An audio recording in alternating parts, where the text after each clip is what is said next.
Hi, my name is Dash, and welcome to my latest vlog.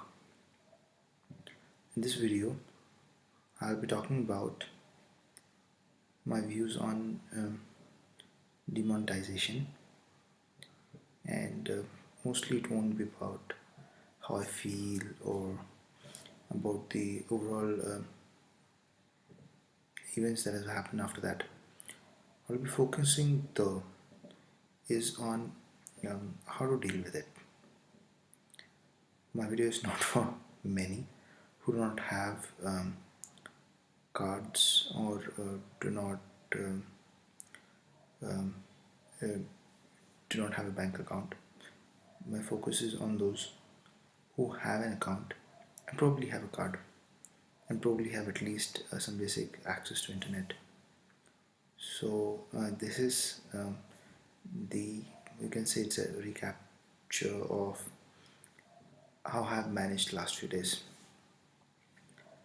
One good thing I did before this demonetization happened was pretty much of my transactions were cashless. When I say cashless means be it rent, be it my utility bills, or be it any transfers that I need to do. In fact, to the point, even the day-to-day shopping that I did, mostly cashless. So where I needed cash more was when I went out to eat, or when I wanted to refill my petrol, and also in my office premises where a denomination of 10, 20 was required. And that's where it hurt more, because these are some things which I do on a daily or quite frequently. And in a way, I took very less cash. And that's how it saved me a lot of money. If I needed most, I would take 200, 300 in cash, not much. But after demonetization, that also dried up because anywhere you go, there is no cash. None of the ATMs work. So how I extended my, I'll say, cashless life a little more. Few examples I'll give. Petrol stations. I started getting my cards. I filled more, but I also saved more, I guess, because previously where I filled for 100 rupees, I filled for 200, and that went for more days. Same way, I strategically chose places where they would accept card, though many of the street food was out of question, but got to experience services like Swiggy or even our Zomato delivery. It was good in ways because I got to explore many new places that I would have not done traditionally. And also, this was another addition to my cashless experience. But still, I face a lot of issues as far as my day-to-day office expenditure concerned, where I would go have tea or I will have a quick lunch. And thankfully, there also there was a great help in the form that one of our um, areas of canteens, they started accepting Paytm, though I didn't use it, but somehow managed it tough. So, so in all of this, one of the biggest problem that people face is how to go cashless. I mean, a lot of people have apprehensions. How can you do that? So I'll probably start by explaining few tools that I tend to use in my day-to-day life to be cashless. First thing, probably I would say my debit card. I use two to three debit cards, and then probably I would say my credit card.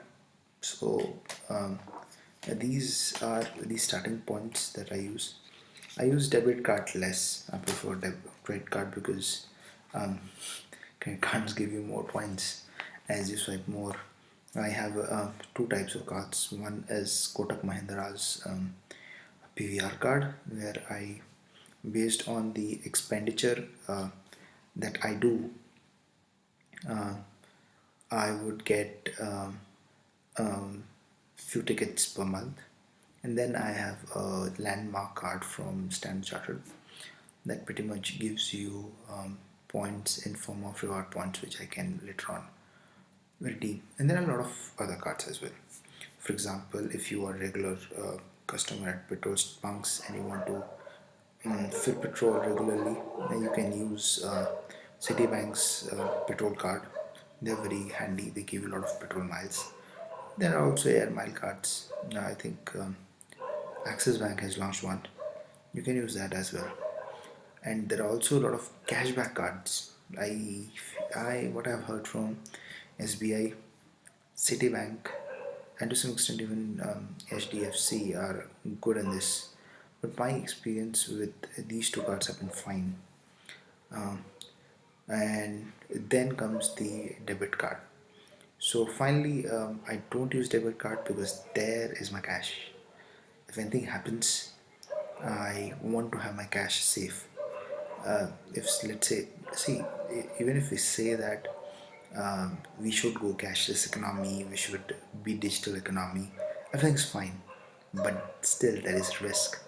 If people don't know, almost 50 lakh plus accounts were hacked some time back, and a lot of people, specifically from government banks, had to actually return their debit cards, and it was all, and I don't know how much of how much scandal it was. So, if you feel that being digital economy is safe, it's not. Few things you can do to save yourself from such a thing is to diversify. You can have multiple accounts, and should not have cash in all the account, huge amount.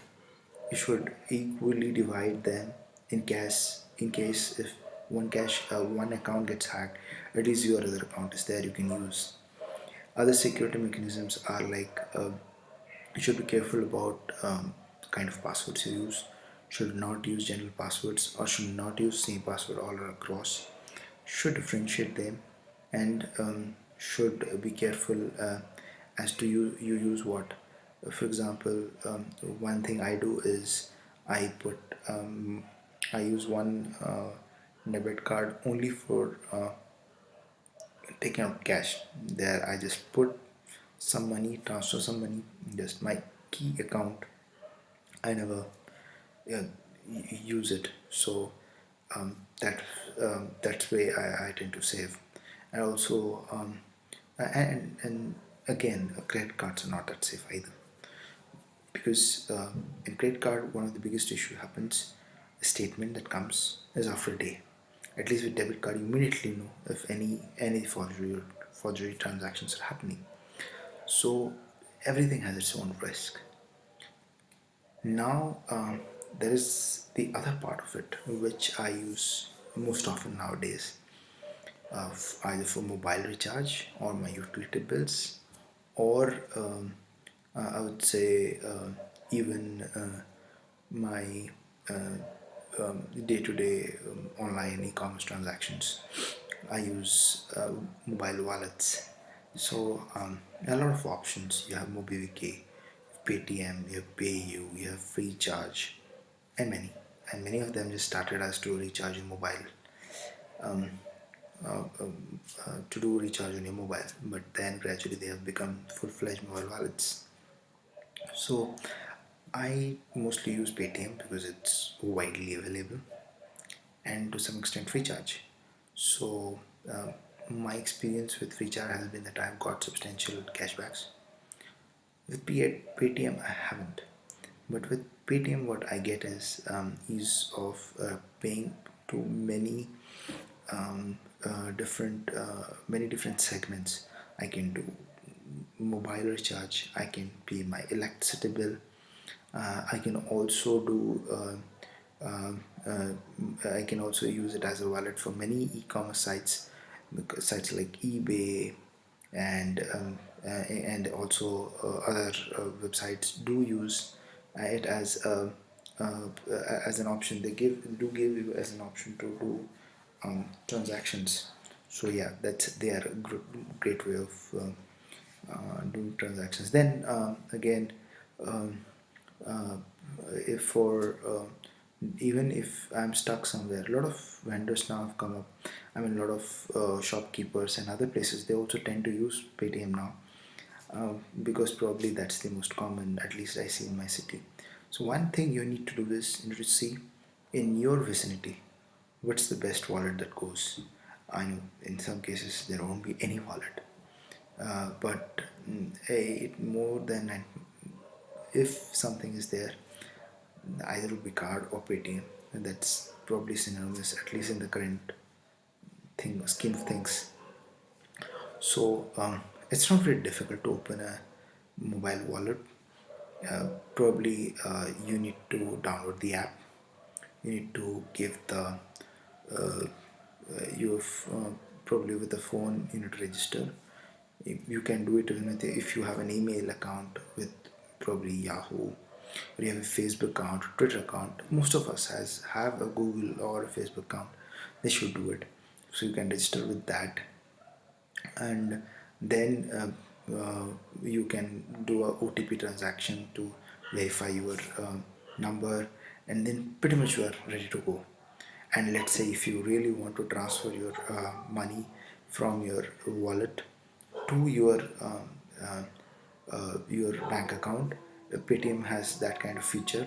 That's what at least I read. I have not used much because I'm fine with using the wallet itself, um, because I can do an IFSC to my bank account. For IFSC, again, coming back to transactions, again, the way how different transactions work. Let me explain you. Any e-commerce transaction, let's say Amazon, eBay, or Flipkart, you do. Mostly, what you do is you either save your card, credit card, debit card details, then you would be passed on to a onto to your bank's verifying page where you need to put in your OTP. There would be also an option for doing a Visa password setup. I suggest not to do that. Though even if it's slow, having OTP coming to your phone is far better than doing a password setup in Visa. Who knows? Anywhere, anytime it can be hacked. The next is if the transaction is successful, you get your um, uh, your, your transaction. You finish it. Now this is the simplest form. Now next is wallets. How wallets work is, let's say you attach a wallet to your e-commerce account, from where whatever you are any e-commerce transaction you're doing, you'll get an OTP in your phone. You just verify that. That's it. Good thing with things like Paytm or for free charge is that you can set up your credit card. You can save them, so you don't go through the hassle of saving them and money multiple places. You can save it in your Paytm or in your PayU or in your free charge account, and then with just one click, if you have cash in your Paytm account or in your wallet, you can immediately do the transaction, or else you can use these saved cards to refill your account and then do the transaction. With this, what happens is that it's very easy for you to refill your charge.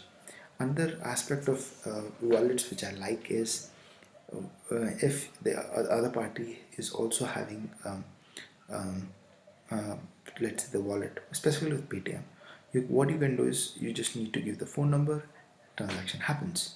The other person, the money gets credited. That's how I did one of the transactions which where I badly needed money. A guy had a change. I just transfer the money and I got the change in cash. So that's another great way of doing people-to-people transaction, but it has a limit. I think some 10,000 or something, um, which can easily be removed by doing something like uh, something like a online maybe by if you're a vendor, it's easy if you can provide all of your details, like probably your certificate, some of your identity proof like PAN card, also probably any kind of service tax certificates or proofs, and that should do it. It should be set up quite quickly. uh, and then uh, and finally, I would come to about transactions which I have not experienced but I've heard, which is right now the most helpful in probably the rural area, is the mobile ATMs. What is mobile ATMs? These are small, basically business agents are there who are authorized by government to work along with cooperative banks or reputed nationalized banks to go to villages. Using your Aadhaar number, you identify, and using a biometric verification, you verify this your proof. And then you can do three types of transactions. You can do probably check your balance, you can do deposit and withdrawal, and all this would be done with the help of business agent. Now here a lot of trust is involved.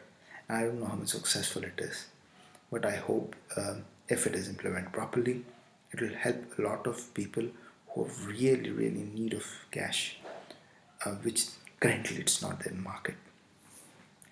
And then another thing which government is mooting is the concept of UIDI. Unfortunately, it's like any government initiative, it is also having a lot of issues. UIDI was envisioned as a way of doing transactions like you send SMS. You send an SMS, money transaction happens. But that's not the case. Why? Because you have to prepare apps, you have a lot of authentication, and then the required criteria for any entrant to get into the UADI infrastructure is steep. Either you have to be a bank or somebody partnering with a bank to actually set up this infrastructure. So, in conclusion, if you ask me, there are a lot of challenges as well. First of all, you cannot replace the cash economy. Even today, I'm facing a lot of issues, be it my maid, or be it my um, paper wala, or be it my the street side vendor. They don't accept cash. I mean, they don't accept card.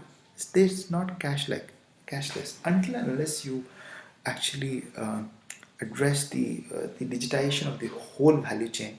You cannot expect people just force them and say that yeah, go cashless. That's not possible. Another major challenge is shopkeepers. You don't You did demonetization, but if you don't bring laws that mandate to use cashless transactions as a mode of transaction in commercial establishments, things not going to change. People are still going to ask for cash, and that's the biggest impediment to making a cashless economy. If you pass a law, make it mandatory that you have to have cashless point of sale setup, that would help. And third is infrastructure. One of the biggest challenges today, even players are facing, is first is number of ATMs. We don't have that many number of ATMs. Only 2 lakh ATMs, and it seems like per 5,000 only one ATM. That's atrocious. Second, we're talking about uh, we have been talking about a lot of making cashless is using credit card, but Not everybody has credit card. Even not just 1 to 2% have credit card. You cannot credit or debit card. And frankly, the amount of illiteracy we have in this country, it's more important to make them literate, at least financially literate. People fear to go to ATM and take out the money because they don't understand it. Half of the ATMs, they just speak in English. They have to speak in regional languages. And to get that working also is tough because if a person is illiterate, he cannot use it. So help is needed there. Third is just simple knowledge. A lot of people do not know how to be part of this cashless economy, because I'm sure those vendors who are having today tough time working, getting their business back, they won't mind going cashless if they know that opening a bank account, getting a point of sale is easy. And for God's sakes, point of sale, we're talking about credit card, debit cards. How a street vendor do you expect who would get a point of sale swipe machine without having a current account? And to have a current account, it's damn difficult. Only a business of medium scale and a large scale can afford a point of sale. I know a lot of shops in Bangalore do, but there are a lot of parts of India that don't have even a steady coverage. And in a city like Bangalore, I know people even sometimes some point of sale, the the speed of transaction is atrocious. So we have to improve the infrastructure. We have to bring we have to have a clear vision how we want to do this, and then still I won't say go fully cashless. The risk, simple. Let's say tomorrow a cyclone comes. Let's say something else happens. Let's say, for God's sake, the the infrastructure fails. You need to have a secondary plan B. I mean, even banks do a BCP. Reserve Bank of India says to do a BCP. So hence, you need to have a business continuity plan. And I don't think beyond cash there is a better way of doing a business continuity in case everything fails. And what I want is to make it more open. You want people to be a part of cashless economy. New technologies, new opportunities have to come in. And most important is trust. I hope my this small video would have helped you in understanding what we have challenges and a lot of opportunities which we can see. And probably in my next video I'll try to see if I can talk about what other opportunities and options are available where we can make a cashless economy at a larger scale. Thank you very much. Thanks for hearing this. Have a good time.